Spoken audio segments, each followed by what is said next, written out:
नमस्कार. तुम्हाला आणि तुमच्या परिवाराला नारळी पौर्णिमा म्हणजेच रक्षाबंधनच्या खूप खूप शुभेच्छा. एक नारळ मस्त फोडून घेतला, त्यातलं पाणी गुटकन पिऊन घेतले, बारीक बारीक नारळाचे काप केले आणि मग मिक्सरला नारळ बारीक करून घेतला.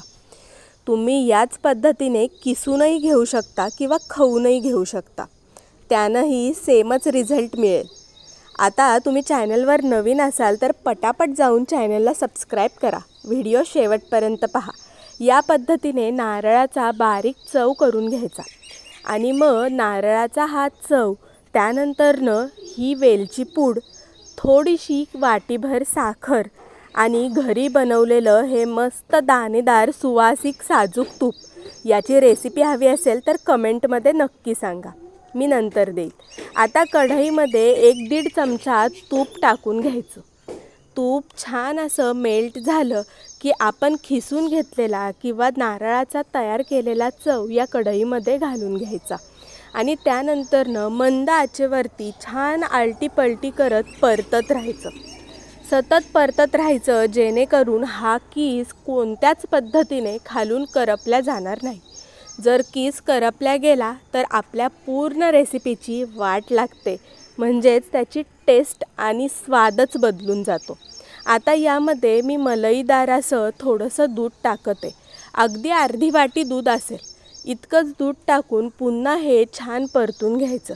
त्यामुळे आपली जी काही मिठाई बनणार आहे ती छान सॉफ्ट बनते. मग वाटीभर साखर घालून ते पुन्हा छान मिक्स करून घ्यायचं.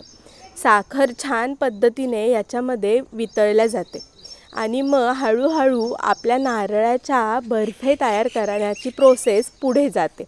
अशा पद्धतीने गोल्डन ब्राऊन होईपर्यंत आपल्याला छान परतून घ्यायचं आहे.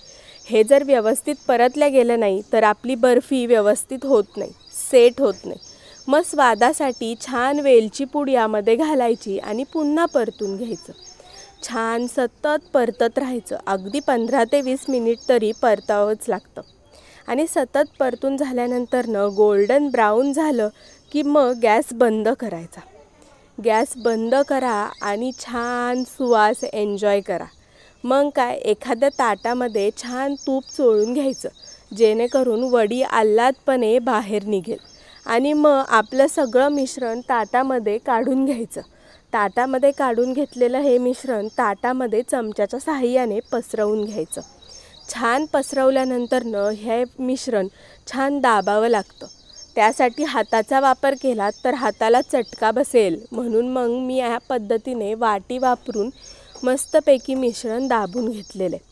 आता हे मिश्रण 8 ते 9 तास किंवा संपूर्ण रात्रभर तुम्ही सेट करण्यासाठी ठेवून द्या.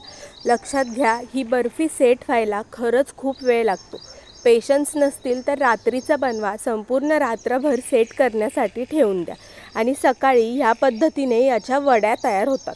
कट करून या पद्धतीने वड्या तयार करून घ्या आणि मग काय, नारळी पौर्णिमेसाठी नारळाची बर्फी रेडी आहे आणि रक्षाबंधनलाही नक्की एन्जॉय करा. बरं, व्हिडिओ शेवटपर्यंत पाहताय त्याबद्दल खूप खूप धन्यवाद.